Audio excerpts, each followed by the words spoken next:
Okay, here we go. What is going on, everybody? RogersBase here with my live reaction and review for One Piece manga chapter 1093. Feels good to be back on a Sunday morning again. I feel like the last time we did a One Piece manga chapter review, it was because of that delay on Monday, and then the time before that, I was out of town. So it just feels good to be back again. Hello. I'm seeing lots of familiar faces in the chat. I'm seeing the laughs in the chat and everything. Shout out, by the way, right at the very beginning to Alea Wooten for upgrading their membership to the Mammoth Boys. Appreciate it. And thank you to Hex for joining the member program as well. And Poof, re-upping his membership 61 months, the absolute GOAT. All right, so let's get started reading One Piece manga chapter 1093, Luffy versus Kizaru. I've got my little Mammoth Boys mug over here. I'm ready to go. I even filled up my water container that I got when I was in Japan with all the One Piece characters on it. So I am ready. Bubba Mac is in here as well as a member. Thank you, Bubba Mac. All right. 1093, Luffy versus Kizaru. Reader request, the Tarsier brothers stealing Kobe and Helmeppo's eyewear by Black Beans. So you got these cute little guys, cute little goofy dudes stealing Kobe's glasses and Helmeppo's. I mean, that's funny. Funny, but I want to get into it. I want to see what's going on with Luffy and Kizaru, but that's very cute. All right. Good work, Black Beans, on your request. Let's see this. Kicking things off with Giant Luffy right where we left off. Giganto Gear 5 holding Kizaru in his clutches. As you see everyone else looking on, you've got Vegapunk and Atlas there and Usopp and all the rest going, Luffy! Well, this is no good, says Kizaru. Now, let's not get carried away. Right before he's going to say, let's not get carried away, Luffy's just, woohoo! Swinging him around like a kid's toy. Let's not get carried away. He's swinging him and throwing him against the side. Look at him fly. Luffy's just laughing. Now hurry, let's run for it while Luffy's holding off Kizaru. Where are you going, Atlas? I'm going down below to take control of the pacifistas again. Otherwise, we're going to be zapped by their lasers as soon as the barrier is down. And you've got all the rest of them, Edison and Vegapunk, going, that's the best idea because for the moment, there's no higher authority here than Vegapunk. Whoever controls the pacifistas wins. And you've got real Vegapunk going, wait, Atlas, I'll go with you. Huh? What makes you think you're allowed to do that? This whole thing is happening because people are after your life, man, says Usopp. Now listen, Frankie. All right, see, this has got to be cool for Frankie. Frankie literally talking directly to Vegapunk like this. I love this. Thank you, by the way, to Ethan for becoming a member as well, saying happy to tune in for the read. Greatly appreciate it. All right, it seems like Bonnie is down below now. She's alive? Well, I'm glad to hear it. Kizaru kicked her right into the barrier, so I was worried. But how does a grown man like you let her get kicked? Sorry, my bad. I'll go help her as soon as I can. And you've got all the rest of them going, but the barrier. This is Sanji speaking. If Bonnie needs to be rescued, I'm there. Building A, the second floor. We've picked up all your so-called luggage for you, Vegapunk. So I'm going to head towards the rear exit. Let's all meet up there. All right, you got Sanji and Jinbei. Below, in the Fabrio phase. All right, so it seems like so far, this is just mostly set up, getting to see where everybody is. All right. Stay away from the center of town. We believe that Jewelry Bonnie is there. She's lurking, so someone watch out. She'll tweak your age. And you're getting the naval officers being transformed into babies. You see the old man naval officer over there as well. Find her and take her out. Damn. I've spotted Sentomaru. He's burned to a crisp. Sentomaru. Thinking back, you've got this little explosion. See Bonnie thinking back as well as she was falling out of the sky. Oh, they had a little interaction. Okay. Sentomaru. Bonnie, run before the Navy gets here. This is kind of cool. All right, so they had a little bit of a interaction. What did I do? Can I manage to stay hidden until it all blows over? You've got her watching what's happening. Oh, that's all we're going to see then. So we're cutting away from that. Interesting. I like that they're setting up that Sentomaru and Bonnie had some type of relationship, though, considering Sentomaru was the bodyguard for Vegapunk. He would probably know more about Bonnie's relationship with Kuma than the average person. I like that a lot. All right. Labo face. Huh? What's that? Are you fighting Zoro? You want to help? And he's like, just focus on Kizaru, man. Wow! Awakened? Okay. There's not even a hockey on those blades, bro. Zoro is fighting an awakened Lucci without any. Oh no, I guess no. Never mind. There is armament hockey on him. The first shot that I saw on page 6 did not look like there was hockey on those blades. I was like, Zoro, really? This is how far you've come? You're fighting an awakened Rob Lucci, and you're not even using hockey? But no, now you can see on the other one, he is. Okay, you got the armament hockey there. If this is the best that you can do, I wouldn't expect to get a shot at fighting our captain. Let's go. He's not even wearing the bandana, too, just as the chat is saying. Exactly. Mr. Kitty had in the chat saying, you got me in a one piece. I love it now. That's what I like to hear. Fantastic. Welcome. I can't believe what I'm seeing right here, but okay. Lucci going, we'll see. But the number 2 of an Emperor of the Sea is more than worth killing on his own. Still very wild that this fight is being set up the way that it is. I don't know. When Lucci entered this story arc, I never expected that he would be fighting Zoro, especially not after Lucci and Kaku and Stussy and the rest of them potentially teamed up with the Straw Hats, albeit temporarily. Just very bizarre. But I'm not opposed to this, and if it gives us a cool fight, then I'm fine with it.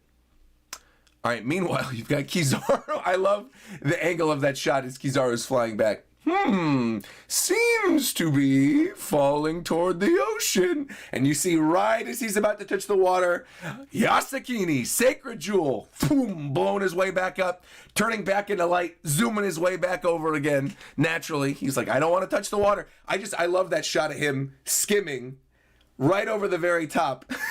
And you see the little zoop with the sound effect over it as well. The distortion of his body right there is really goofy. I wonder if maybe that's just meant to be a perspective thing, or it's meant to be like the remnants of Luffy swinging him around from Gear 5. But either way, it's cute. All right, so there we go. Swing! You see him turning back into light again, zooming on back.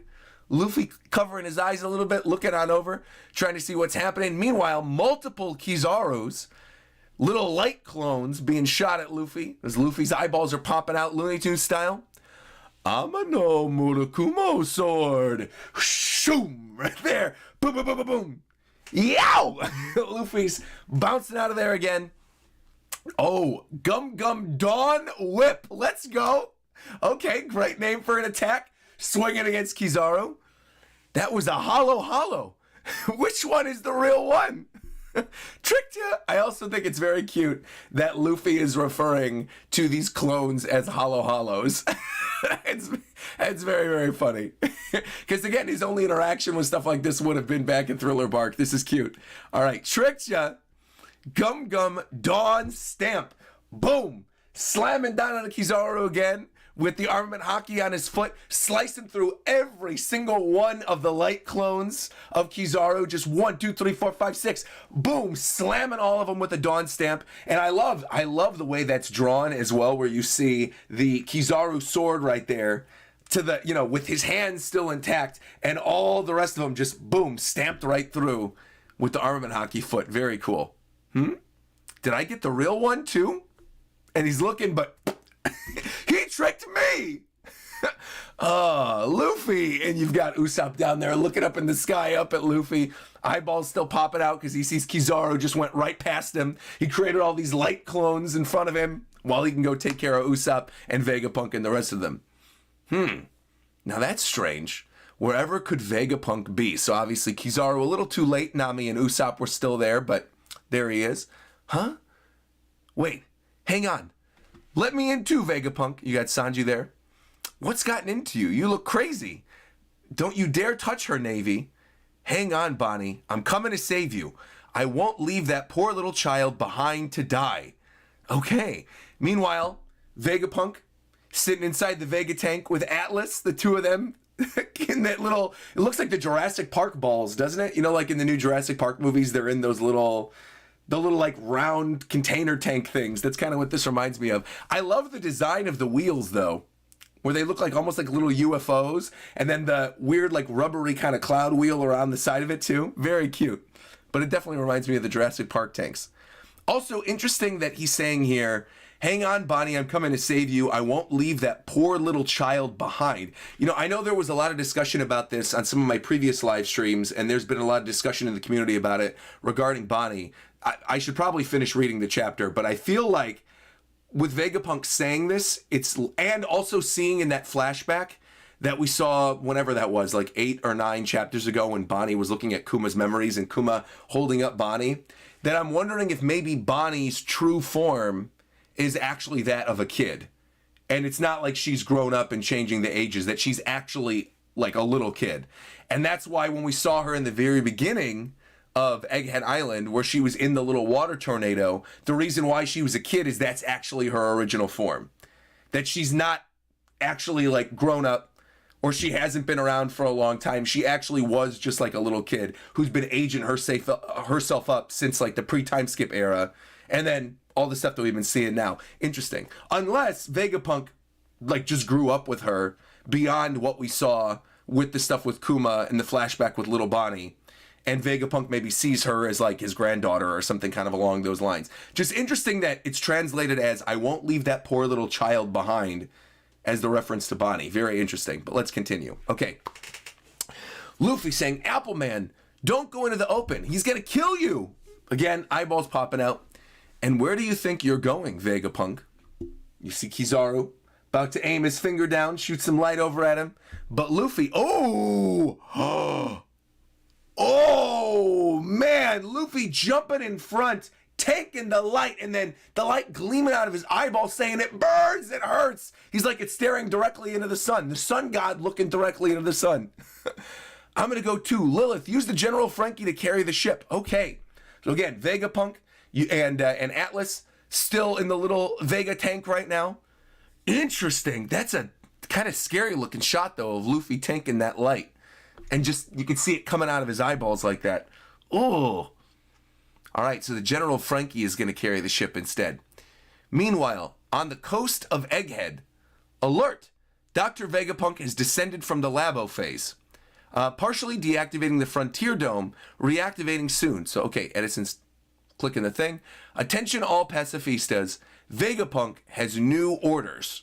Wipe out all Navy sailors. And you've got ding, ding, ding, ding, ding, ding, ding, ding, the pacifistas being taken control of. Fantastic. Wipe out all Navy sailors on this island as Saturn lisses in. And that's to be continued. One Piece 1093 end. Okay. And that's the end of the chapter. Okay. That's it. Okay, I mean, there were good things in this. I liked the Luffy versus Kizaru stuff. I thought the Dawn Stamp stuff was great. I liked that little interaction we got with Sentomaru and Bonnie. I feel like a lot of this didn't need to be here, though. And we're going on break next chapter? Okay, it says next chapter will arrive 10/8/2023, 8 a.m. All right, so there's no chapter next week. And this was a pretty short one. Mostly a setup chapter. Yeah, I'm a little disappointed by this one. If I'm being completely honest. First, sort of just impressions, I'm a little disappointed. I feel like the pacing was kind of odd. I loved all of the Luffy and Kizaru stuff. I think like the Dawn Stamp attack, the light clones, all of that was really good. But I almost feel like a good chunk, and that little bit with like Kizaru skimming over the water. But I feel like a lot of the stuff with the setup, seeing, you know, Sanji and seeing Luffy, seeing Usopp and Nami and Vegapunk and Atlas talking, and a lot of the stuff kind of early in the chapter, seeing the naval soldiers turned into babies and old people again. And the title of the chapter is Luffy versus Kizaru, and half the chapter isn't Luffy versus Kizaru. It's just set up for other things on the island. And I think it wouldn't be a problem if the chapter wasn't so short, but because it feels so short, that's a bit of a bummer. I always kind of feel like it's a bummer whenever you're reading a chapter that's got really cool, exciting things in it, and then all of a sudden it just kind of feels like, okay. Like, I think there's a lot of things here that we didn't necessarily need squeezed in this chapter.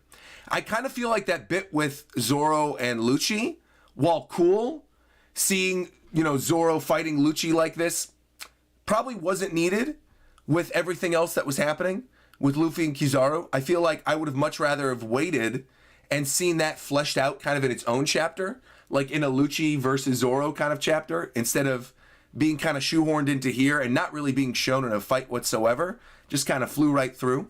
You get Saturn as well, which is cool. You know, you get the Saturn shot at the very end of the chapter, and I see Ace donating saying Saturn's going to likely reveal himself next chapter, and that's when all hell's going to break loose when everyone realizes he's there. It's going to be chaotic. I hope so. Yeah, I mean, it does kind of seem like that's where the story is going, and maybe that's why Oda's going on break. Maybe he's going on break again to sort of set that stuff up with Saturn to make sure it's as good as possible.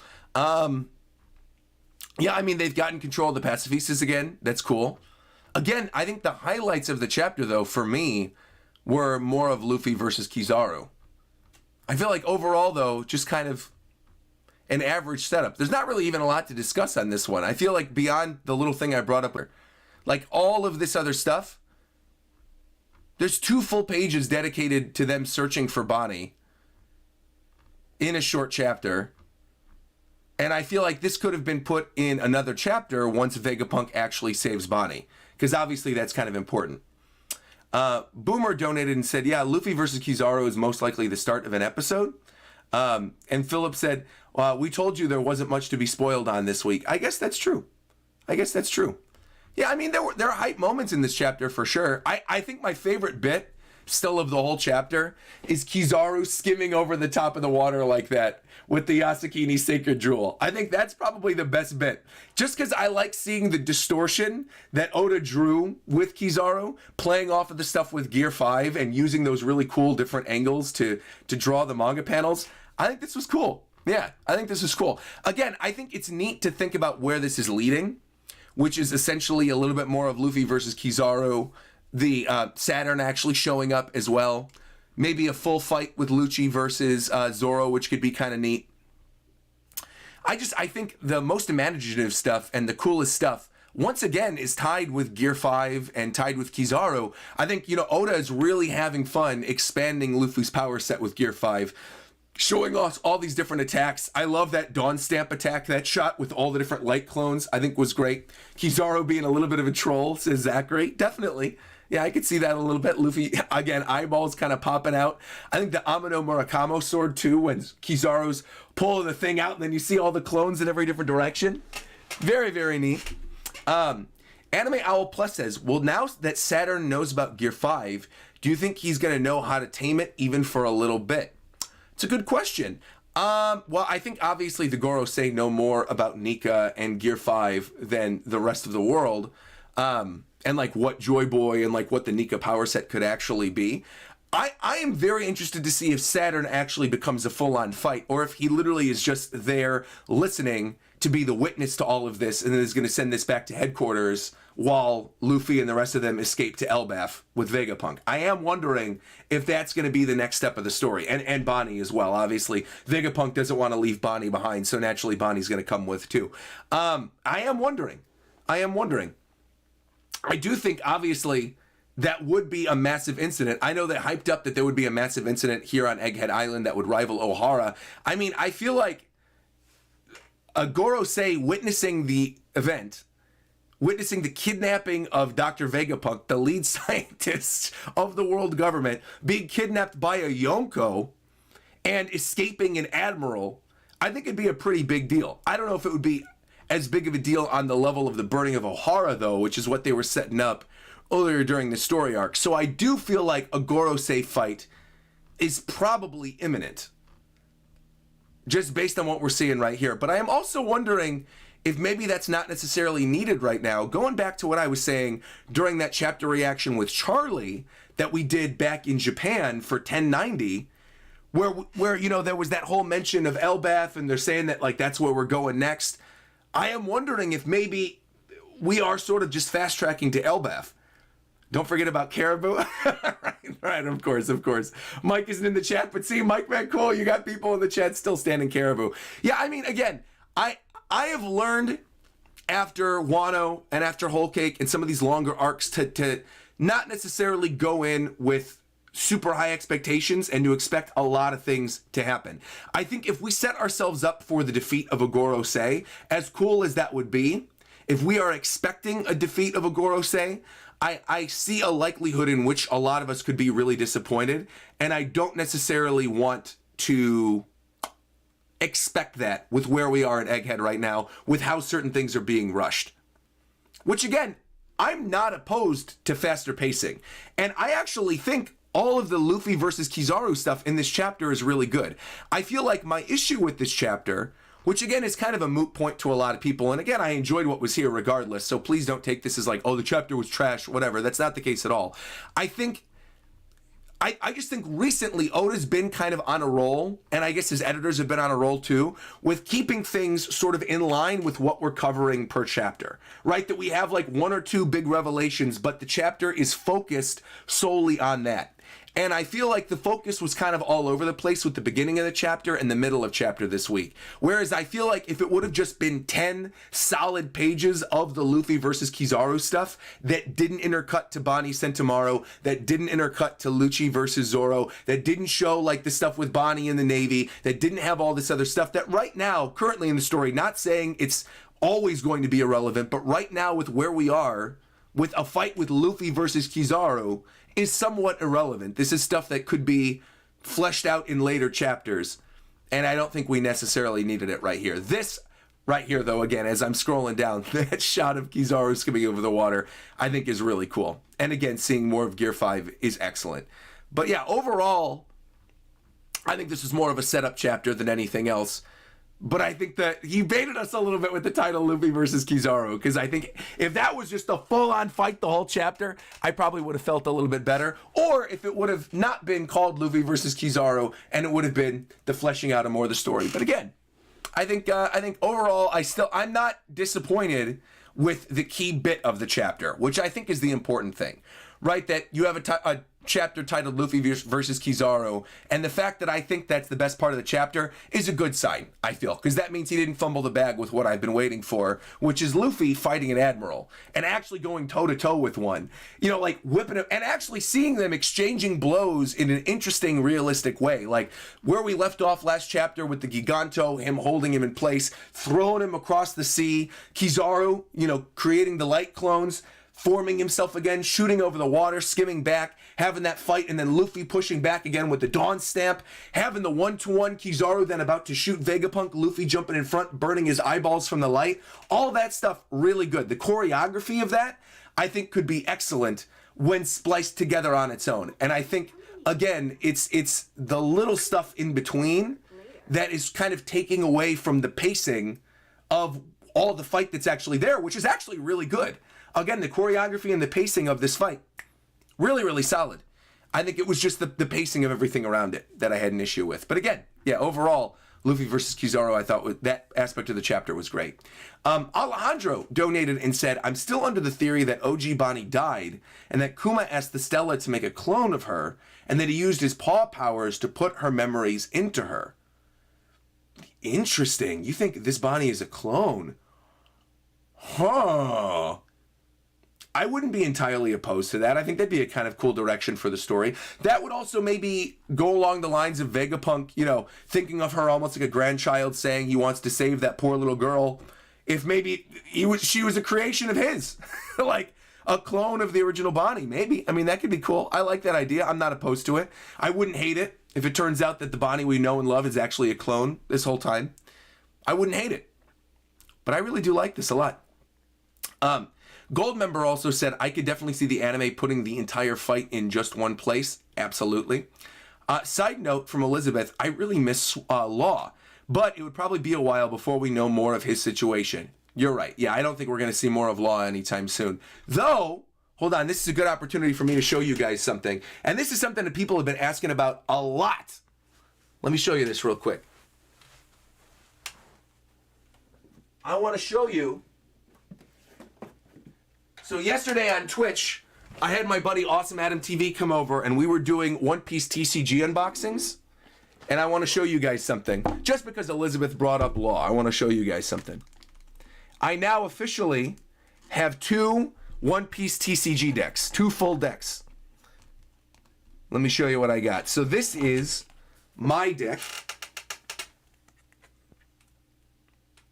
Look at that. My secret rare alt art card, my primary card of this deck, Corazon.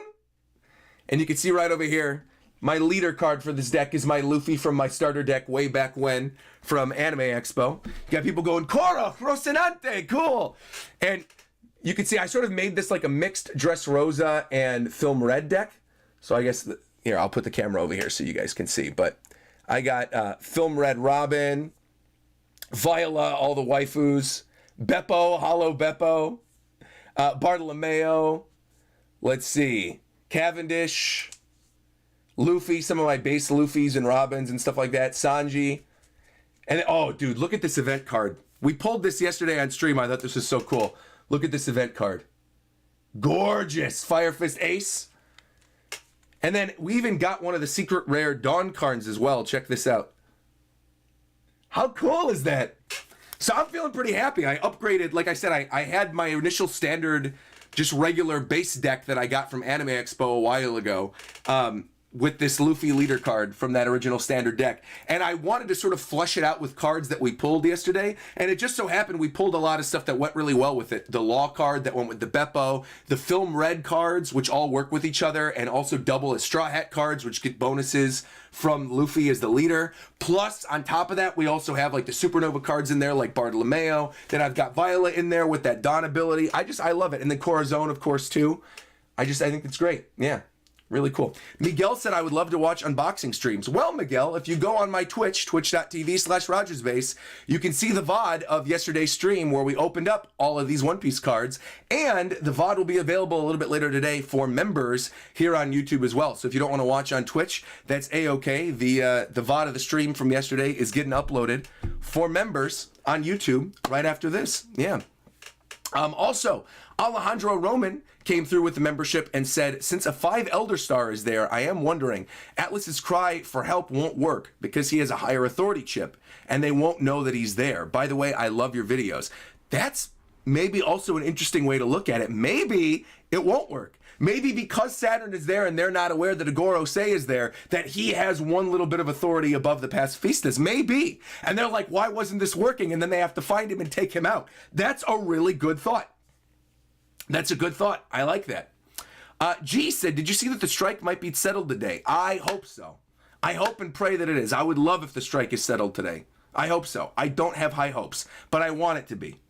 Please, please, please, please, please. Settle the strike so I could talk about the live action. Please. Also, real quick, I want to show this other thing before I show you guys James's thumbnail for the week. I also just want to show you this other deck while we're here.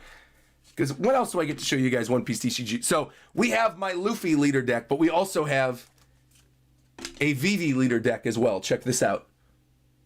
So I got the Vivi leader deck. This is from the new set. And we have the really pretty special art Vivi card. And this one's more focused on like Alabasta. So you've got Karoo, Monkey D. Luffy, Alabasta Namis, Sanji. We got Zoro. Look at the cool Alabasta Zoro holo. Gorgeous. We got Chopper. What else did we have? Cobra. May he rest in peace. Let's see who else. The Kung Fu Dugongs. Look, which actually work really nicely in tandem. Of course, we got to throw Carrot in there as well. And then the nice thing about this, we have the Odyssey characters. The nice thing about this Vivi set is that you could also use that really cool Mihawk card that we pulled a little while ago. Because the Mihawk card is blue and Vivi doubles as a blue and red leader, which is kind of neat. And then we also got the secret rare for this energy as well. If I go to it, hold on, where is it? Or I call them energy cards, but like the Dawn cards, you know what I'm talking about. Check it out. Look how cool that is. Isn't that cool? Man, oh man, oh man, oh man, oh man. Yeah, so we got cool decks all around, man. We have a Vivi deck and a Luffy deck, and the Luffy deck is like a Heart Pirate Dressrosa Film Red deck. And the Vivi deck is like an Alabasta Vivi Supernova deck, which I think is kind of cool. I mean, not Supernovas. What am I talking about? Warlords of the Sea, because we have like Mihawk and Crocodile and stuff in there. Why are they all in covers? Why would they not be? What kind of question is that, Everyday FX? Why would I not put them in covers? I gotta have everything in sleeves. Naturally, you don't want to mess up the card. Of course. You gotta have the cards in sleeves. These are actually our sleeves that we got in Yokohama from Pokemon Worlds. But they kind of look a little One Piece-y, don't they? It's got the Japanese theming. So yeah, we put all of our cards in sleeves. So we have both of our One Piece decks have these Yokohama sleeves on them. And that's how we know they're the One Piece decks versus all of our Pokemon decks. All right, anyway, really quickly, Mike Van Cole donated and said, wait a minute, where's the Caribou Leader deck? It's coming. Set 6 is going to be the Caribou Leader deck. That's what it's going to be. Juseel's in the chat as well, saying, I got the VV Don in my pools too. I love it so much. Hey, Roger. Hey, Juseel. Hello. Nice to see you. Man, I got a lot of friends in here today. I saw Juseel in here. I saw Charlie earlier as well. I see Rob. A lot of familiar faces. This is great. Poof. Chris also donated and said, what if the egghead incident isn't about defeat? What if the world learns of Emu because of a transponder snail being overheard by the revolutionaries or by Sword? That would be kind of interesting. I mean, the world knows about the Gorosei, though, right? Like, they're aware of the 5 Elder Stars. I don't think they're a secret. Emu is a secret, obviously. The Empty Throne is a secret, but I think the world knows about the 5 Elder Stars. Correct me if I'm wrong. The world at large definitely knows about them, right? Because they know about the Reverie. Oh, you meant Emu. Chris said I meant Emu. And I got you. I mean, I don't know why Emu would come up, though. Because if Saturn is there, I don't see Saturn getting punched and then revealing a truth about Emu. That could end up happening.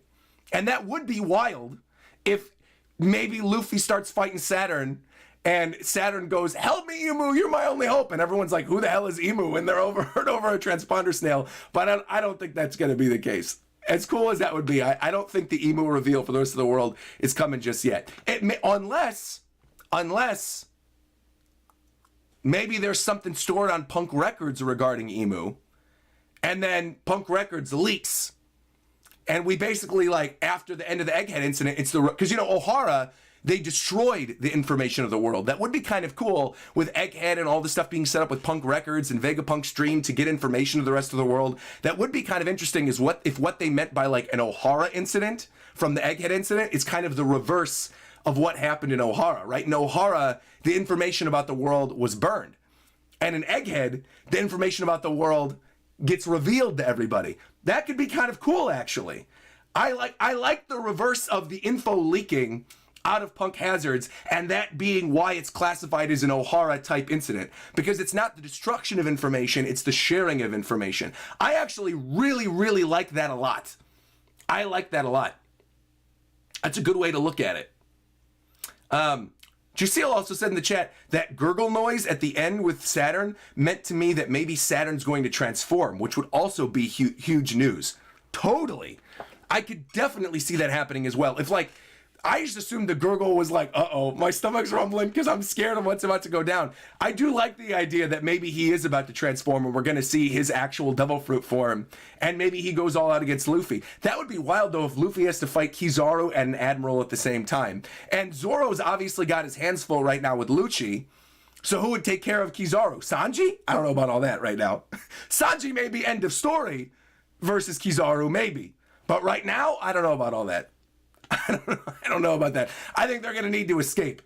I think if Saturn and Kizaru are both there, and Luffy's currently fighting Kizaru already, and he has to take on both, they might have to just get the heck out of there. Rescue Bonnie, we might have to have like a whole cake situation in our hands where they just escape. Where they rescue Bonnie, Vegapunk's like, come with me. They all rocket themselves over to Elbaf. They're out of there. The information leaks. Kizaru technically loses because they got away. Vegapunk has been kidnapped. End of story. That could be cool. Yeah, I am excited to see where this is going to go, though. I guess the more we're talking about this chapter, the more that I am very happy with what it's setting up. I guess it was just the initial shock of it being so short and knowing we were going on break and seeing the other information sort of scattered in between where we didn't really need it in the middle of like a really good Luffy and Kizaru fight was probably what was throwing me off. But still, I loved that stuff. No complaints there. All right. We have to see this thumbnail. We're half an hour into the stream. We didn't show it. All right, so this is the Oh, okay. He chose to do Atlas and Vegapunk for the thumbnail? I don't hate this.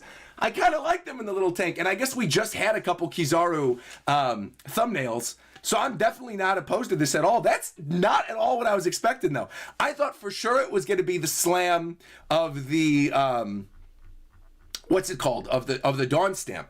But I actually don't hate this at all. In fact, I really like this. I like the fact that, one, you've got almost like the YouTube thumbnail face with Atlas screaming on one side, and then on the other side, you've got little Vegapunk there on his way, determined to go save Bonnie and to escape. I actually think this is great.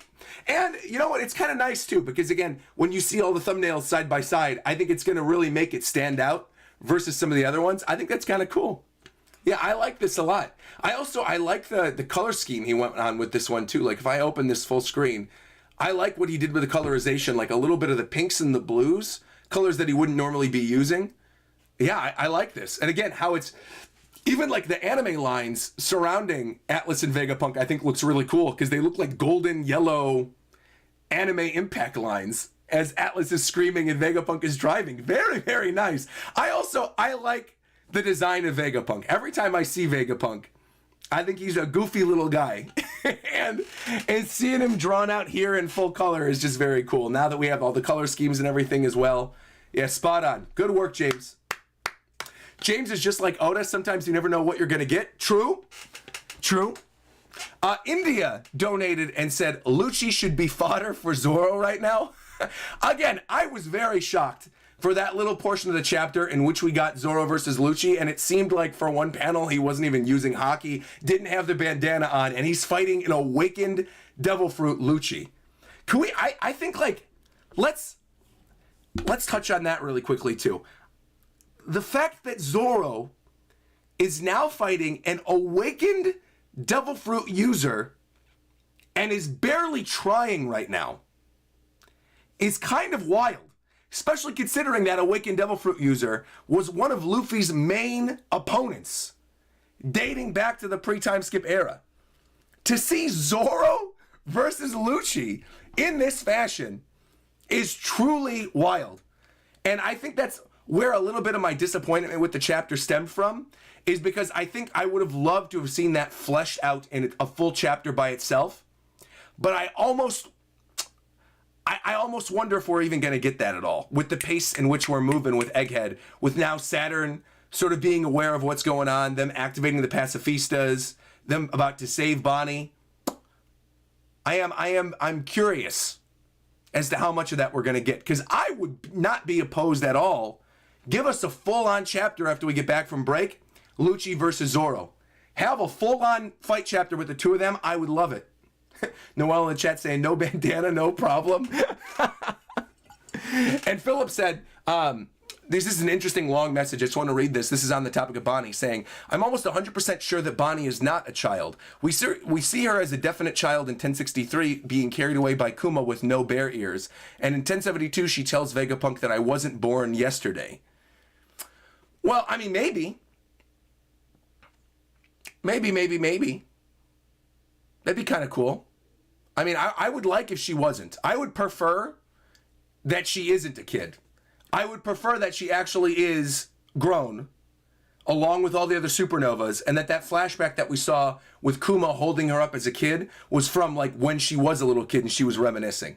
I would much rather that not be the case. But there are a lot of like different story ties kind of leading to her potentially being a child actually, and aging herself up for respect, and the way that other people are talking about her. How like Saturn even brought that up a couple chapters ago, saying you don't even worry about, or was it Saturn or Kizaru, one of them a couple chapters ago, being like, don't even worry about her, she's just like a useless child. And then the way Akainu was talking about Bonnie as well, the way that Vegapunk's referring to her this chapter, I don't know. We'll see. Again, I'm sure that's something that's going to be clarified in a future chapter. Zachary donated and said, I think people are actually underestimating Lucci. Yeah, he got bodied by Gear 5, but he is in no way weak. Oh, well, of course, I'm not saying Lucci's weak. Definitely not. Rob is also saying, my man, Lucci's getting downgraded from Luffy to Zoro and people are ragging on him. No. Let me clarify. Okay, let me clarify. I am not saying that Lucci is weak or that Zoro is weak. I'm saying that it's wild that Zoro is going toe-to-toe with Lucci. Obviously, going toe-to-toe with Zoro is still impressive. Because if it wasn't impressive for Zoro to be fighting Lucci and then vice versa, we wouldn't be hyped about this fight at all. It wouldn't be something that would even come up. We wouldn't be sitting here talking about it. I don't think that it means that Zoro is not hype or that Lucci isn't hype if one is fighting the other. That doesn't make any sense to me. I'm saying you've got two really strong characters fighting each other and you love to see it. That's what I'm saying. That's why I want like a full chapter fleshed out with it. They're two really, really strong characters. They're two of the strongest in the verse, man. I mean, I want to see more of it. You got the future greatest swordsman alive versus the head of Cypher Pole. Like, of course I want to see that. That's hype. What was the other? Oh, Rob said it was actually reconfirmed last night that Bonnie's age is 24. Where was it reconfirmed? In like a Viva card or something? I hope that's the case. Again, I would love that. When are you reading Boruto again? Probably next week. Probably next week when the chapter's on break. We'll probably read it at some point next week. And when are you going to be working with RTTV again? Again, whenever they reach out to me, whenever we have an opportunity. I have been very busy this past, really 6 months that I haven't had an opportunity to really collab with anybody, but that's changing sometime soon. And I love the RTTV guys, but I have no idea when I'm going to be doing something with them again. Are you planning more Lies of P? I am on my own, but I'm probably not going to be streaming it. And Spartan also said her aid was confirmed in the form that we normally see her in. Oh. Okay. Well, there you go then. So maybe this whole Bonnie discussion is just moot.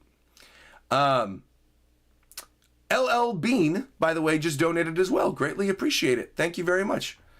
Thank you very, very much. Terrence said he's not trying. He's using King of Hell 3-sword style. No, I'm not saying... Look. Okay. Let's not take what I'm saying out of context or read into it too much regarding the Zoro Lucci stuff. All I'm saying is that my initial thought upon seeing the panel of Lucci fighting Zoro, and when that very first panel popped up and I didn't see Haki and the swords for a second, my initial thought was, wow, it seems like he's not even trying at all. That was my initial thought. I'm not saying it's not hype that Lucci in awakened form is fighting Zoro right now. And obviously we saw in the next panel that Lucci had the armament Haki. I'm not saying anything bad against Zoro and Lucci. I'm just saying that initial panel was kind of wild because it looked like he was barely trying. That's all I'm saying.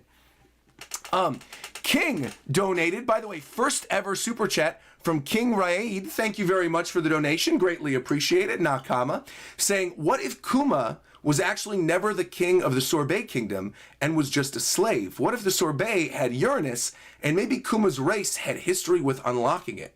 That the world government just used Tyrant Kuma as propaganda? Let me read that again, because I don't think I'm fully understanding what you're saying here. What if Kuma was never the king of the Sorbet kingdom and was just a slave? And that Sorbet had Uranus and Kuma's race had the history with unlocking it? Why not keep me company for a while? Okay. There'll be plenty of time for work later. And the world government just used Tyrant Kuma as propaganda. I mean, but they're actually scared of him. Like, we've seen this time and time again. Well, we know that already. Like, they are scared. I don't necessarily think them being scared of Kuma has anything to do with the Sorbet kingdom at large. I think it has everything to do with how Kuma is and his connections with the revolutionaries and stuff like that. I think it's an interesting thought, for sure. It's definitely an interesting thought. I never thought about it that way, that maybe they were just propping Kuma up. I don't know. That doesn't really make a lot of sense to me. Maybe, I don't know. Maybe it could be fleshed out a little bit more. Maybe my chat could sort of break that down a little bit in a way that I'd be able to digest. But, I mean, it's an interesting thought regardless. It's not something I ever considered regarding Kuma. So, interesting donation regardless. Little Salary, by the way, re-upped his membership and said, chill fam, Roger gets it, and the chapter wasn't a 10 out of 10, and go to We Trust. No, I mean, again, it was a good chapter. It was a good chapter. It was fine. Good setup. It just wasn't like a super hype one where I was jumping out of my seat. By the way, your live has been awesome, buddy. I just dropped a new short. I'm going to hit the hay. Good night, man. Hey, good night, Charlie. Congrats on finally doing those shorts. Appreciate it, dude. Thank you. And India donated again and said, people are sleeping on how much of a beast Zoro has become. He fought Kaido, injured him, and now defeated King while on death's door. Zoro is definitely stronger than Lucci. I mean, I definitely think that Zoro is stronger than people are giving him credit for sure, after Wano Country. But I also think that that's only in relation to mainstream readers of the series. I feel like week-to-week reader Zoro stans are kind of overestimating Zoro time and time again. That has always been the prevailing thing. Where I feel like, I don't want to get into this discussion, because honestly, it's a dumb discussion that I don't enjoy having, like when it comes to power scaling and Zoro stuff. But all I'll say is that I feel like there are people who both underestimate and people who overestimate Zoro. And both people are very annoying. Like, That's all I'll say on the matter. But I don't want to get in a whole semantics argument about Zoro's power level and stuff because it's completely uninteresting to me and I have no desire in it whatsoever. That's all it is. That's all it is. Like there was a whole discussion that happened the other day on Twitter that I had with Gio, where Gio put like the 4 emperors next to, it wasn't the 4 emperors. It was Kaido, Luffy, Shanks, and Mihawk, and he had them all lined up. And he basically was like, it was a power scaling discussion thing, and he was like, how would you rank these 4 characters, Shanks, Mihawk, Luffy, and Kaido, from strongest to weakest? And what I said was Luffy is number 1 because he's the protagonist, and Oda's going to do whatever it takes to make him the king of the pirates at the end of the story. So obviously Luffy's number 1. Number 2 would be Shanks because he's the mentor of the character who will eventually be the king of the pirates. Number 3 would be Mihawk because Mihawk is going to go toe-to-toe with the first mate of the man who's going to become king of the pirates. So then Mihawk, and then Zoro would be under Shanks. And then I would say the 4th would be Kaido because he already lost. And that was what I said on that. Dude, people were having a field day. They're like, how could you say that? Kaido's the strongest beast alive. How could you say that? How could you say Luffy is stronger than everybody else? That makes no sense. I'm like, again, you got to remember, we are reading. I hate saying this. Whenever Liam says it, I always kind of go, oh, why would you say this? But in this case, it does kind of make sense. We are reading a goofy pirate manga. And I think the important thing to keep in mind is at the end of the day, Oda can write whatever he's going to write to make it so that Luffy eventually gets his dream of becoming the Pirate King. At the end of the day, it's still a shonen series that we're reading. And I'm sure there's going to be certain things that happen towards the end of the series in terms of power scaling and certain character fights where people are going to be like, this doesn't make sense. How is this character fighting this character, whatever. But again, at the end of the day, the whole story is there to propel Luffy towards his dream of finding the One Piece and becoming the Pirate King. You know. And Billy Bob says that's not how to power scale. I know it's not how to power scale. I understand. That's why I don't power scale. Again, because it's the actual power scaling is irrelevant to a story like One Piece, at least in my opinion. That's why I'm saying the way I power scale, quote unquote, it's not actually power scaling. It's just saying this is the end of the series. It is what it is. This is what it's going to be. But I also fully acknowledge that I am not a power scaler. Because I think, quite frankly, power scaling is stupid for a series like One Piece. There's literally no reason to power scale One Piece. It's stupid. It's active. Is it fun sometimes? Absolutely. Absolutely. But I think getting angry over it or being upset over Zoro looking stronger or Lucci looking stronger or whatever is just straight up dumb. Because again, that's not like what makes One Piece good. What makes One Piece good is the story. Like the fights can be hype. And it's ironic because I think like a lot of the time people will criticize the chapters that I like or don't like based on me being like, oh, I wish there was more of a fight here. And so people think like I'm all in it for the fights. That's not the case. I think anybody who reads the series or anybody who's watched my content for a while knows the stuff that excites me is the world building stuff. It's stuff like the Reverie. Like I love that kind of stuff. I think that stuff is great. And I'm not speaking towards me. I feel like my audience kind of knows at this point that that's like, I'm not a power scaler. I did a whole stream earlier this year where I was like, why I'm the worst power scaler in existence. So again, I'm not out here being like, oh, I'm such a good power scaler and like everyone needs to think on what, believe what I say is true. That's not what I'm saying at all. All I'm saying is that it's dumb to power scale One Piece. That's it. But let people have their fun. If they want to do it, do it. But don't say that, I'm wrong, that I'm saying certain things or that I should feel a certain way about it when it's literally of no interest to me whatsoever. It is what it is. Yeah. It is what it is. It doesn't matter to me. It doesn't. Because if we were going to power scale like the way that I power scale, the way I think about it in terms of like endgame series stuff, people would be having a field day. Because then I would say, well, eventually by the end of the series, Zoro has to fight Mihawk, so Zoro's above Mihawk. Right? Like, then that would be there, there'd be a whole bunch of crazy stuff. But again, not a conversation I want to have. Not for the rest of it. I think we're devolving now. I think the chat's devolving now into a weird power scaling thing. So we're going to bring it back. We're going to wrap it up here. Thank you again to everybody who came through the stream again. Greatly appreciated, everybody. Again, good setup chapter, but I do wish that we didn't go on break. I wish we weren't going on break. I wish we could see more about this. I wish we could find out, more about what's going to happen with Saturn, see more of the stuff with Lucci versus Zoro. But I think that's all future chapters. But we just got to wait a little while to get that. I'm sure spoilers will be out super early, and I'm sure I'll have to dodge spoilers. So my hope is that nothing leaks super early, and then I'll see you guys 2 weeks from now for the next One Piece thing. But I'm going to have lots of other content coming out in the near future. If you guys follow me on Twitch or you follow me here on YouTube, you know I've got a Genshin Impact stream coming up. I've got the end of Teal Mask coming up. I've got more Boruto read-through streams coming up. I've got a bunch of other videos and stuff I can't mention just yet coming up as well. I've got, once the strike lifts, all the One Piece live action stuff coming up. So there's a lot of content, all right? There's a lot of content coming. So don't even worry about it. You're going to have some more content along the way. But, all right. Thank you, everybody. Greatly appreciate it. Thanks for being here. And I'll talk to you guys later. All right. Bye, everybody.